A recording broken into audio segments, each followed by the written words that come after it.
अस्सलाम वालेकुम, मैं हूँ हसनैन, आप देख रहे हैं नया पाकिस्तान। इस वक्त मैं शेखुपुरा जलसागाह में मौजूद हूँ। यहाँ जो लोग आए हैं उनसे बात करते हैं, पूछते हैं क्या कहते हैं आज के जलसे के बारे में और इमरान खान के बारे में। अस्सलाम वालेकुम। वालेकुम सलाम। सर, आज के जलसे के बारे में क्या कहना चाहेंगे आप? ਅਸੀਂ ਇਹਨਾਂ ਲੋਟਿਆਂ ਦੇ ਭਜਾਣਾ ਚਾਹੁੰਦੇ ਆ। ਇਨਸ਼ਾਅੱਲਾ ਪਾਕਿਸਤਾਨ ਹੈ ਜਿਹੜਾ ਇੱਕ ਅਸੀਂ ਜਿਸ ਮਕਸਦ ਵਾਸਤੇ ਬਣਿਆ ਸੀ ਉਸ ਮਕਸਦ ਵਾਸਤੇ ਅਸੀਂ ਆਉਣਾ ਚਾਹੁੰਦੇ ਆ। ਪਾਕਿਸਤਾਨ ਦਾ ਮਤਲਬ ਕਿਆ? ਲਾ ਇਲਾਹਾ ਇल्लल्लाह। ਅਸੀਂ ਇਹ ਚਾਹੁੰਦੇ ਆ ਕਿ ਜਿਸ ਮਕਸਦ ਵਾਸਤੇ ਪਾਕਿਸਤਾਨ ਬਣਿਆ ਹੈ ਇਮਰਾਨ ਖਾਨ ਨੇ ਇਹਦੀ ਕੋਸ਼ਿਸ਼ ਕੀਤੀ ਹੈ। ਇਨਸ਼ਾਅੱਲਾ ਅਸੀਂ ਦਿਲੋਂ ਜਾਨ ਅਸੀਂ ਇਮਰਾਨ ਖਾਨ ਦੇ ਨਾਲ ਆ। अच्छा, मैनू ये दसो इमरान खान का साथ देने की वजह क्यों है? की वजह है इमरान खान के नाल क्यों हो? ਇਮਰਾਨ ਖਾਨ ਗੁਲਾਮ ਨਹੀਂਗਾ, ਨਾ ਉਹ ਆਪ ਝੁਕਦਾ ਹੈ ਨਾ ਉਹ ਦੂਸਰਿਆਂ ਨੂੰ ਝੁਕਣ ਦਿੰਦਾ ਹੈ। ਅਸੀਂ ਅਮਰੀਕਾ ਦੇ ਗੁਲਾਮ ਨਹੀਂ ਹੈ, ਨਾ ਅਸੀਂ ਕਿਸੇ ਇਹਨਾਂ ਚੋਰ ਡਾਕੂਆਂ ਦੇ ਗੁਲਾਮ ਆ। ਇਹ ਤਾਂ ਚੋਰ ਡਾਕੂ ਨੇ। ਮੇਰਾ ਸਵਾਲ ਇਹ ਚੇਰੀ ਬਲਾਸਮ ਵਾਸਤੇ ਇਹ ਕਹਿੰਦਾ ਸੀ ਕਿ ਜ਼ਰਦਾਰੀ ਕੋਲੋਂ ਅਗਰ ਮੈਂ ਪੈਸੇ ਨਾ ਕਢਾਇਆ ਤਾਂ ਮੇਰਾ ਨਾਂ ਵਟਾ ਦਿਆ ਜੇ। ਹੁਣ ਅਗਰ ਇਹਨੂੰ ਚੈਰੀ ਬਲਾਸਮ ਕਿਹਾ ਜਾਂਦਾ ਤਾਂ ਕਿਉਂ ਇਹ ਗੁੱਸਾ ਕਰਦੇ ਨੇ, ਜਾਂ ਇਹਨਾਂ ਨੂੰ ਪਕੌੜਾ ਕਿਹਾ ਜਾਂਦਾ ਕਿਉਂ ਗੁੱਸਾ ਕਰਦੇ ਨੇ? ठीक है। अच्छा, मैनू दसो अज इत्थे इमरान खान का जलसा है, कल ऐसे जगह मरीम नवाज का भी जलसा है, तो यह दो जलसियां च की फर्क समझ रहे हो तुसीं? ਇਨਸ਼ਾਅੱਲਾ ਉਹ ਤਾਂ ਝੂਠਿਆਂ ਦਾ ਟੋਲਾ ਹੈ, ਟੱਬਰ ਸਾਰੇ ਝੂਠਿਆਂ ਦਾ ਹੈ, ਨਿੱਕੇ ਤੋਂ ਲੈ ਕੇ ਵੱਡੇ ਤੱਕ ਸਾਰੇ ਝੂਠੇ ਨੇ। कल जलसा लोटियां दा जलसा लोटियां दा, कोई मुस्लिम लीग नून दा नहीं है। वो कल वाला अमेरिका का जलसा होगा, ये आज पाकिस्तान का जलसा है। इंशाल्लाह पाकिस्तान का जलसा इंशाल्लाह सबसे ज्यादा अगर जीतेगा इंशाल्लाह इंशाल्लाह होंगे। हाँ जी। अच्छा, मैनू ये दसो तुसी मैं सवाल है कि कल उन्हों का भी जलसा है, अज तुहाडा जलसा वे, फिर 17 नूं इलैक्शन है, की रिजल्ट आएगा शेखुपुरे का? ਇਨਸ਼ਾਅੱਲਾ ਬੱਲਾ ਜਿੱਤੇਗਾ, ਇਮਰਾਨ ਖਾਨ ਜਿੱਤੇਗਾ। ਇਹਨਾਂ ਲੋਟਿਆਂ ਨੂੰ ਭਜਾਵਾਂਗੇ ਇਨਸ਼ਾਅੱਲਾ। ਇਹਨਾਂ ਨੂੰ ਮੂੰਹ ਵਿਖਾਉਣ ਜੋਗੀ ਜਗ੍ਹਾ ਨਹੀਂ ਰਹੇਗੀ इनशाअल्लाह। हाँ जी, अस्सलाम वालेकुम। वालेकुम सलाम। क्या कहना चाहते हैं भाई? भाई हम अपने लीडर के साथ खड़े हैं, इमरान खान के साथ खड़े हैं। हम इमरान खान के साथ नहीं खड़े, पाकिस्तान के साथ खड़े हैं, क्योंकि ये बंदा अकेला खड़ा है। अगर ये अकेला क्यों खड़ा हुआ है? पूरे पाकिस्तान के लिए खड़ा हुआ है। हम खड़े नहीं होंगे तो उसकी हिम्मत जवाब दे जाएगी। लेकिन अल्लाह ताला ने उसको हौसला दिया हुआ है कि वो हमारे साथ खड़ा हुआ है, हमारे लिए खड़ा हुआ है। कोई किसी के लिए खड़ा नहीं होता आजकल के दौर में, वो हमारे लिए खड़ा है। हमारा हक बनता है कि हम उसको खड़ा करें इंशाल्लाह। ठीक है जी। क्या कहना चाहते हैं भाई? जी, हम पाकिस्तान में ख़ानदानी सियासत को ख़त्म करने के लिए हैं। इमरान खान साहब हमारी जान है, हम उनको सपोर्ट कर रहे हैं। हमारा लीडर है, मुहब्बे वतन है, हम यहाँ जिहाद करने आए हैं। ठीक है, बहुत शुक्रिया जी। अस्सलाम वालेकुम खान साहब। वालेकुम अस्सलाम। अच्छा, मुझे बताएं खान साहब, क्या रिजल्ट आएगा शेखुपुरे का? शेखुपुरा में आज इमरान खान साहब भी आ रहे हैं, खुर्रम शहजाद साहब जीत रहे हैं और एडवांस में मुबारक हो सबको। एडवांस में मुबारक हो। एडवांस में कल इधर मरीम नवाज भी आ रही है। मरियम नवाज प्यार नहीं है हमको, शेर पीटीआई के साथ हमको प्यार है। हुकूमत नवाज के साथ प्यार। साहब चोर है, डकैत है। क्या 150 रुपए किलो घी था, 150 रुपए किलो घी था जी। इमरान खान आए 300 रुपए किलो छोड़ दिया, अब 600 रुपए किलो लोटे खा गए।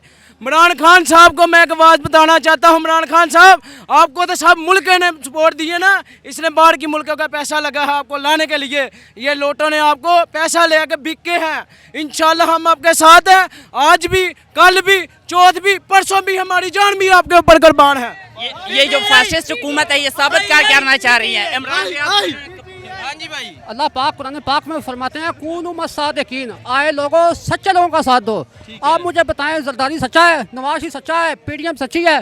मैं पाकिस्तानियों से कहता हूँ, बल्कि पूरी दुनिया के मुसलमानों से कहता हूँ कि इमरान खान वर्गा कोई है तो दिखाए मुझे। इमरान खान को सपोर्ट करना कार्य सवाब है, गुनाह नहीं है। और इंशाल्लाह बहुत शुक्रिया जी। आगे चलते हैं, आगे जाके जी। अस्सलाम वालेकुम। वालेकुम सलाम। अच्छा भाई, की कहना चाहोगे ਅੱਜ ਖਾਨ ਸਾਹਿਬ ਤੁਹਾਡੇ ਸ਼ਹਿਰ ਆ ਰਹੇ ਨੇ? ਅਸੀਂ ਦਿਲ ਦੀ ਤਹਾ ਗਰਾਈਆਂ ਨਾਲ ਖਾਨ ਸਾਹਿਬ ਨੂੰ ਮੁਬਾਰਕਬਾਦ ਕਹਿੰਦੇ ਆ ਤੇ ਸਾਰਿਆਂ ਤੋਂ ਪਹਿਲੇ ਪੈਗਾਮ ਇਹ ਹੈ ਕਿ ਖਾਨ ਸਾਹਿਬ ਝੁਕਣਾ ਨਹੀਂ ਹੈ। ਠੀਕ ਹੈ, ਸਾਰੀ ਪਾਕਿਸਤਾਨ ਦੀ ਆਵਾਮ ਤੁਹਾਡੇ ਨਾਲ ਹੈ, ਸ਼ੇਖੂਪੁਰੇ ਦੀ ਆਵਾਮ ਤੁਹਾਡੇ ਨਾਲ ਹੈ ਤੇ ਕੋਈ ਕੰਪਰੋਮਾਈਜ਼ ਨਹੀਂ ਕਰਨਾ। ਸਾਨੂੰ ਉਹ ਲੀਡਰ ਚਾਹੀਦਾ ਜਿਹੜਾ ਹਰ ਕਿਸੇ ਨੂੰ ਹੁਕਮ ਦੇਵੇ, ਇਹ ਨਹੀਂ ਕਿ ਕਿਧਰੋਂ ਉਹਨੂੰ ਸੱਜੇ ਖੱਬੇ ਹੁਕਮ ਆਣ। ਠੀਕ ਹੈ, ਤੇ ਸਾਨੂੰ ਸਿਰਫ ਇਮਰਾਨ ਖਾਨ ਚਾਹੀਦਾ, ਹੋਰ ਕੋਈ ਨਹੀਂ ਚਾਹੀਦਾ ਦੁਨੀਆ ਤੇ। ਸਾਡਾ ਲੀਡਰ ਪਾਕਿਸਤਾਨ ਅੱਖਾਂ ਚ ਅੱਖਾਂ ਪਾ ਕੇ ਜਿਹੜਾ ਪੂਰੀ ਦੁਨੀਆ ਨਾਲ ਗੱਲ ਕਰਦਾ ਉਹ ਲੀਡਰ ਸਾਨੂੰ ਚਾਹੀਦਾ। ਇਮਰਾਨ ਖਾਨ ਜ਼ਿੰਦਾਬਾਦ, ਪਾਕਿਸਤਾਨ ਜ਼ਿੰਦਾਬਾਦ। हाँ जी, अस्सलाम वालेकुम। ਵਾਲੇਕੁਮ ਖਾਨ ਸਾਹਿਬ ਆ ਰਹੇ ਨੇ ਤੁਹਾਡੇ ਸ਼ਹਿਰ ਸ਼ੇਖੂਪੁਰੇ। ਸਾਡੇ ਦਿਲ ਦੇ ਦਰਵਾਜ਼ੇ ਖੁੱਲ ਗਏ ਨੇ। ਖਾਨ ਸਾਹਿਬ ਵਾਸਤੇ ਜਾਨ ਹਾਜ਼ਰ ਹੈ ਸਾਡੀ। ਵੈਲਕਮ ਖਾਨ ਸਾਹਿਬ ਨੂੰ। ਵੈਲਕਮ ਖਾਨ ਸਾਹਿਬ ਨੂੰ। ਯੈਸ। ਅੱਛਾ, ਖਾਨ ਸਾਹਿਬ ਨੂੰ ਕਿਉਂ ਸਪੋਰਟ ਕਰਨ ਦਿਓ? ਖਾਨ ਸਾਹਿਬ ਦੇ ਨਾਲ ਖਾਨ ਸਾਹਿਬ ਸਾਡੀ ਜਾਨ ਹੈ, ਸਾਡਾ ਗਰੀਬਾਂ ਦਾ ਮਸੀਹਾ ਹੈ। ਖਾਨ ਸਾਹਿਬ ਸਾਡਾ ਗਰੀਬਾਂ ਦਾ ਮਸੀਹਾ ਹੈ। ਖਾਨ ਸਾਹਿਬ ਵਰਗਾ ਅੱਜ ਤੱਕ ਨਾ ਕੋਈ ਆਇਆ ਨਾ ਆਏਗਾ ਹੀ। ਖਾਨ ਸਾਹਿਬ ਨੇ ਕੌਮੇ ਮੁਤਹਿਦਾ 'ਚ ਬੰਦੇ ਕਾਇਲ ਕਰ ਛੱਡੇ ਨੇ ਪਾਕਿਸਤਾਨ ਦੇ। ਠੀਕ ਹੈ। ਅੱਛਾ ਦੇਖੋ ਜੀ, ਇੱਕ ਗਰੀਬ ਵੀ ਹਰ ਚੀਜ਼ ਜਾਣਦਾ ਕਿ ਖਾਨ ਸਾਹਿਬ ਨੇ ਕੀ ਕੀਤਾ। ਅੱਛਾ ਮੈਨੂੰ ਇਹ ਦੱਸੋ, ਆ ਜਿਹੜੀ ਹੁਕੂਮਤ ਹੈ ਸ਼ਹਬਾਜ਼ ਸ਼ਰੀਫ ਦੀ, ਇਹ ਕਹਿੰਦੇ ਸਨ ਅਸਾਂ ਗਰੀਬਾਂ ਨੂੰ ਰਿਲੀਫ ਦੇਣਾ, ਕੀ ਦਿੱਤਾ ਇਹਨਾਂ ਨੇ? ਇਨਸ਼ਾਅੱਲਾ ਅੱਲਾ ਦੇ ਫਜ਼ਲ ਨਾਲ ਖਾਨ ਸਾਹਿਬ ਦੀ ਲੱਤ ਦੇ ਥੱਲੇ ਦੀ ਅਸੀਂ ਇਹਨਾਂ ਨੂੰ ਕੱਢਾਂਗੇ ਇਨਸ਼ਾਅੱਲਾ। ਖਾਨ ਸਾਹਿਬ ਕੱਲ ਇੱਥੇ ਮਰੀਮ ਨਵਾਜ਼ ਦਾ ਵੀ ਜਲਸਾ ਹੈ ਐਸੇ ਗਰਾਊਂਡ 'ਚ। ਝੂਠਾਂ ਦੀ ਸ਼ਹਿਜ਼ਾਦੀ ਹੈ ਜੀ, ਝੂਠਾਂ ਦੀ ਸ਼ਹਿਜ਼ਾਦੀ ਹੈ, ਝੂਠਾਂ ਦੀ ਸ਼ਹਿਜ਼ਾਦੀ ਹੈ ਝੂਠਾਂ ਦੀ ਸ਼ਹਿਜ਼ਾਦੀ ਹੈ। ਤੇ ਸੱਚਿਆਂ ਦਾ ਸ਼ਹਿਜ਼ਾਦਾ ਕੌਣ ਹੈ? ਇਮਰਾਨ ਖਾਨ ਸਾਡਾ ਲੀਡਰ ਕਪਤਾਨ। ਅੱਛਾ ਮੈਨੂੰ ਦੱਸੋ, ਸ਼ਹਬਾਜ਼ ਸ਼ਰੀਫ ਦੇ ਬਾਰੇ ਕੀ ਕਹਿਣਾ ਚਾਹੋਗੇ, ਨਵਾਜ਼ ਸ਼ਰੀਫ ਦੇ ਬਾਰੇ ਕੀ ਕਹਿਣਾ ਚਾਹੋਗੇ? ਅਸੀਂ ਇਹਦਾ ਨਾਂ ਲੈਣਾ ਗੁਆਰਾ ਨਹੀਂ ਕਰਦੇ ਜੀ, ਨਾਲੇ ਨੇ ਨਜਾਇਜ਼ ਗੁਆਰਾ ਨਹੀਂ ਕਰਦੇ। ਨਜਾਇਜ਼ ਆਇਆ, ਆਇਆ ਜਾਇਜ਼ ਨਹੀਂ ਨਜਾਇਜ਼ ਆਇਆ। ਤੇ ਇਮਰਾਨ ਖਾਨ ਨੂੰ ਲੈ ਕੇ ਆਓਗੇ? ਇਨਸ਼ਾਅੱਲਾ ਬਾ ਫਜ਼ਲ ਖੁਦਾ ਮੇਰਾ ਅੱਲਾ ਤੇ ਆਵਾਮ ਸਭ ਇਮਰਾਨ ਖਾਨ ਦੇ ਨਾਲ ਨੇ। ਠੀਕ ਹੈ, ਅੱਗੇ ਜਾਂਦੇ ਅੱਗੇ ਜਾ ਕੇ ਹੋਰ ਲੋਕਾਂ ਕੋਲ ਗੱਲਾਂ ਕਰਦੇ ਆ। ਸ਼ੇਖੂਪੁਰੇ 'ਚ ਅੱਜ ਮੌਜੂਦ ਆ ਤੇ ਸ਼ੇਖੂਪੁਰੇ ਦਾ ਜਜ਼ਬਾ ਤੁਸੀਂ ਚੈੱਕ ਕਰ ਰਹੇ ਹੋ। शदीद गर्मी भी है लेकिन लोग जलसा गाह मौजूद हैं जी। अस्सलाम वालेकुम। वालेकुम सलाम। सर की कहना चाहोगे, खान साहब जा रहे हैं ਤੁਹਾਡੇ ਸ਼ਹਿਰ? ਖਾਨ ਸਾਹਿਬ ਵਾਸਤੇ ਦਿਲ ਗਹਿਰਾਈਆਂ 'ਚ ਅਸੀਂ ਸ਼ੁਕਰੀਆ ਅਦਾ ਕਰਾਂਗੇ, ਸਾਡੇ ਸ਼ਹਿਰ 'ਚ ਆਏ ਨੇ। ਇਹਨਾਂ ਚੋਰਾਂ ਲੋਟਿਆਂ ਨੂੰ ਭਜਾਵਾਂਗੇ। ਇਹ ਗੱਦਾਰ ਲੋਕ ਨੇ। ਮੈਂ ਨੌਕਰੀ ਕੀਤੀ ਸੀ ਹਾਈਵੇ ਦੇ ਮਹਿਕਮੇ 'ਚ, ਇਹਨਾਂ ਗੱਦਾਰਾਂ ਨੇ 93 'ਚ ਮੈਨੂੰ ਨਿਕਾਲਿਆ। ਠੀਕ ਹੈ। ਅੱਛਾ ਮੈਨੂੰ ਇਹ ਦੱਸੋ, ਇੱਥੇ ਅੱਜ ਖਾਨ ਸਾਹਿਬ ਆਣਾ ਹੈ, ਕੱਲ ਇੱਥੇ ਮਰੀਮ ਨਵਾਜ਼ ਨੇ ਵੀ ਆਣਾ, ਤੇ ਕੀ ਕਹਿਣਾ ਚਾਹੋਗੇ? उनके बारे में हम कुछ नहीं कहना ਉਹਨਾਂ ਦੇ ਬਾਰੇ ਕੁਝ ਕਹਿਣਾ ਹੀ ਨਹੀਂ। कुछ कहना ही नहीं। गद्दार लोग हैं, चोर लोग हैं, चोर गद्दार। ਚੋਰਾਂ ਦੇ ਬਾਰੇ ਹੀ ਕਹਿਣਾ ਸੀ। ਚੋਰਾਂ ਦੇ ਬਾਰੇ ਕੀ ਕਹਿਣਾ? ਚੋਰ ਇਹੀ ਆ, ਉੱਥੇ ਕੱਲ ਮੈਂ ਮੰਡੀ ਦੇ ਰੇੜੀ ਲਗਾਈ ਸੀ ਇੱਕ, ਤੇ ਇੱਕ ਬੰਦੇ ਨੇ ਨੂਨ ਲੀਗ ਦਾ ਤਰਾਨਾ ਲਗਾਇਆ ਸੀ, ਤੇ ਉੱਥੇ ਭਾਈ ਬੈਠੇ ਸੀ, ਉਹਨਾਂ ਕਹਿੰਦੇ ਬੰਦ ਕਰ ਲੈ ਗਾਲਾਂ ਖਾਣੀਆਂ ਮੈਂ।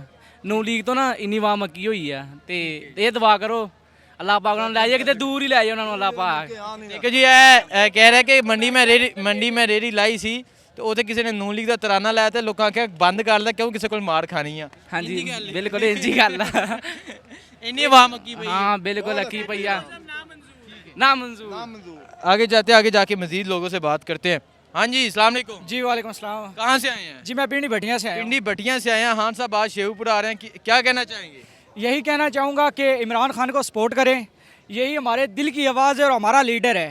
इसके अलावा पाकिस्तान का कोई मुस्तकबिल नहीं है, पाकिस्तान का कोई मुस्तकबिल नहीं है। इसके अलावा ये सब चोर हैं, ये आजमाए हुए लोग हैं। जरदारी को देख लें, ये आके टीवी पे कहते हैं हमारा खून खोलता है, जब ये बातें करते हैं कि हम ये करेंगे वो करें। 70 साल में किया क्या इन लोगों ने? ठीक है। हमें खाने के सिवा इन लोगों ने क्या किया है? एक खान ही है, बिजली नहीं गई थी, कोई लोड शेडिंग थी पाकिस्तान में, आप ही बता दें। पाकिस्तान में कारोबार चल रहे थे। अच्छा मुझे बताएं, आज खान साहब आ रहे हैं शेखूपुरा, कल मरियम नवाज आएगी, तो क्या फ़र्क समझ रहे हैं आप इन दो जलसों में? हम तो कंपैरिजन मरियम के साथ करते नहीं, इमरान खान का इस लायक ही नहीं है मरियम के, हम उसका कंपैरिजन इमरान खान के साथ करें। यार कुछ खुदा का खौफ करें, ये नहीं हो सकता, नहीं हो सकता। हम कंपैरिजन ही नहीं करते मरियम के साथ। कोई ऐसा लीडर नहीं है जो जिसका इमरान खान के साथ कंपैरिजन किया जाए। वो उम्मत मुस्लिमा का लीडर है। ठीक है। 17 को इलेक्शन जीतेगा इंशाल्लाह, इंशाल्लाह ज़रूर जीतेगा। ठीक है।